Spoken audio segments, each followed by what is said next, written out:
మన తెలుగు జాతి జీవన వ్యవస్థలో నిబిడీకృతమైనవి సంస్కృతి సాంప్రదాయాలని అక్షర కిరీటి తెన్నేటి లక్ష్మీ నరసింహమూర్తి అన్నారు. అరసవల్లి ఈశ్వరమ్మ వీర వెంకటాచారి చారిటబుల్ ట్రస్ట్ జిల్లా గోదావరి సాహితీ ప్రభ ఆధ్వర్యంలో గోదావరి సాహితీ ప్రభ భాషా సాహితీ సమీక్షా సమావేశాన్ని నిర్వహించారు. ప్రతి నెల గోదావరి సాహితీ ప్రభ సమీక్షా సమావేశాన్ని ఏర్పాటు చేసుకుని వివిధ ప్రతిభావంతులను విశిష్ట సేవా తత్పరులను గుర్తించి సత్కరిస్తామన్నారు. శ్రీ విజ్ఞాన వేదిక కన్వీనర్ రంగసాయి మాట్లాడుతూ జిల్లా వ్యాప్తంగా సాహితీ కార్యక్రమాలు నిర్వహిస్తున్న గోదావరి సాహితీ ప్రభ మరిన్ని మంచి భాషా సాహితీ కార్యక్రమాలు చేయాలన్నారు. అమలాపురం తాడేపల్లిగూడానికి చెందిన రచయిత పుత్స కృష్ణకామేశ్వర్ పసుపులేటి రామచంద్రరావు సాహితీ పురస్కారం, మచిలీపట్నానికి చెందిన కళాకారిణి పిల్లారిశెట్టి శాంతులకు కళా పురస్కారాన్ని గోదావరి సాహితీ ప్రభ అందించడం గొప్ప విశేషమన్నారు. భీమవరంలో తెలుగు లోకం పుస్తక ఆవిష్కరణ అక్షర బ్రహ్మ బిరుదుతో లక్ష్మీనారాయణమూర్తులను సత్కరించామన్నారు. రానున్న రోజుల్లో మరెన్నో కార్యక్రమాలను చేపట్టాలని అన్నారు. అనంతరం ఉగాది పురస్కారాలను అందుకున్న వారిని సత్కరించారు.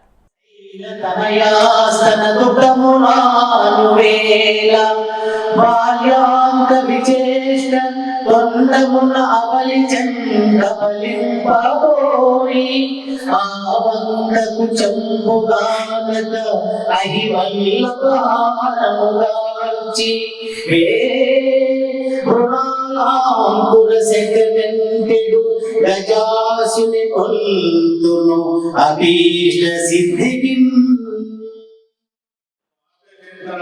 మనుషులతో ఆర్థిక అసమానతలు ఎదుర్కొనే సమాజ లక్ష్యంతో కులాలకు మారుగా కరుణను నింపుకొని మతాలకు బదులుగా మానవతను పంచుతూ సాగి వారికి వేతనైన సాయం అందిస్తూ మానవ సేవయే మానవ సేవగా కలుస్తూ వృద్ధాశ్రమాన్ని సహజ నిర్మాణ దిశగా అడుగుడుతూ అవినీతి రహిత స్వచ్ఛ భావన సాధనకి పాలకులు కృషి చేస్తూ నిరుద్యోగ యువతకు నిరుద్యోగ కల్పన కల్పిస్తూ వృక్షో రక్షిత రక్షకాలతో హరివన పెంపుతో ప్రకృతి విపత్తుకు నిరోధకాలిస్తూ ధర్మో రక్షిత సూక్తి స్ఫూర్తితో ధర్మ కార్యాలను ఆచరిస్తూ కరషకుల కష్టానికి గిట్టుబాటు కల్పిస్తూ నైతికతకు ప్రాముఖ్యతనిచ్చేలా నేతలు ప్రవర్తిస్తూ విశోదయపు ఉషస్సుల శతకోటి నవోన్మేష కిరణములతో ఉదయించే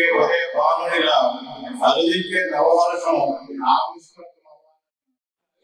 ఈ కవితా సంపుటిలో ఇంచుమించు ఆయన 61 కవితల్లో చాలా వరకు అన్నిటినీ స్పృశించుకుంటూ రాశారు. అందులో కవిత్వం అంటే ఏంటో కూడా చాలా చక్కగా ఈయన వివరించారు.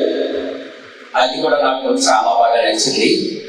అదేవిధంగా వారి అమ్మగారిని స్మరిస్తూ ఒక చక్కని కవిత కూడా ఇందులో చోటు చేసుకోవడం నాకు చాలా చాలా ఆనందాన్ని ఇచ్చింది. నిజంగా ఇలాంటి తెలుగు లోకం కవిత సంపుటి మన రంగసాయి గారు ఆదేది కవిత రకం అవునవును శిల్పమనంగా ఉండాలనే కవితలు చేస్తున్నాడు సిసి గారు. కాబట్టి అది అట్లాగా దేవుని వెంకటేశ్వర శాస్త్రి గారు బీజం మీద రాశారు, బీజం మీద రాశారు, అలాగే చుట్ట మీద రాశారు, పెళ్లి కొట్టు మీద రాశారు. ఇలా చాలా కవితలు ఉన్నాయి. మరి ఏది కవితకి అర్హం కాదు అనిపించింది. కాబట్టి వారికి ధన్యవాదాలు తెలియజేస్తూ మరి వారికి అక్షర బ్రహ్మ అనేటువంటి బిరుదుతో కలెక్టర్ గారి ఆధ్వర్యంలో నిన్న మన ఉగాది రోజున శ్రీ విజ్ఞాన వేదిక కన్వీనర్ రంగసాయి గారి ఆధ్వర్యంలో ఈ అక్షర బ్రహ్మ అనేది ఆయనకి తగినది అని అభిప్రాయం చేసింది. వేడుకలు పురస్కారాలు కార్యక్రమాలని దేవేశ్వర దేవస్థానంలో 3 దశాబ్దాలుగా నిర్వహిస్తూ వస్తున్నాం. దానిలో భాగంగా ప్రతి సంవత్సరం కూడా మా దృష్టి ఏంటంటే ఏదో రచయిత పుస్తకం ఆవిష్కరించడం అనేది భాగంగా వస్తుంది.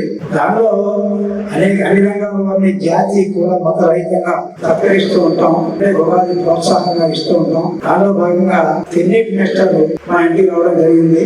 ఇలా ఉగాది కార్యక్రమం చేస్తామని మీరు ఏమన్నా పుస్తకం రాస్తే బాగుంటుందంటే ఆయన వెంటనే నేను రాస్తాను సార్. నేను మాకు లీడర్షిప్ అమెరికాలో ఉన్నారు. మా నడిపల్లి శివరాజు గారిని ఆయన వేసి ఎలాంటి చాలా ఇష్టం ఆయనకి. దానికి నేను ఇస్తాను స్పాన్సర్ అని చెప్పారు.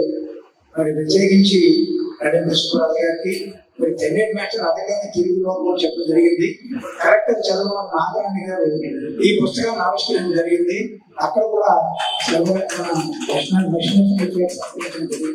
ఏదేమైనప్పటికీ కూడా ఉగాది వేడుకలు ఈ రచనకి ఇచ్చినటువంటి తెన్నేటి మాస్టర్కి ప్రత్యేకించి మా సంస్థ తరఫున మా కళ కవుల తరఫున వారిని